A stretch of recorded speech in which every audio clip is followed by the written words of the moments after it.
This is a quick video on how to replace the PTO switch on my Toro zero turn.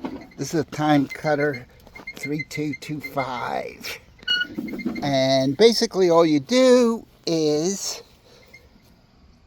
undo the negative, come over to this side, reach up underneath here, you'll find the wiring harness, pull the wiring harness off of the switch. The switch is an 8-prong switch, and then all you have to do after you get the wiring harness off is push these little tabs in, pull the switch out of the part over here.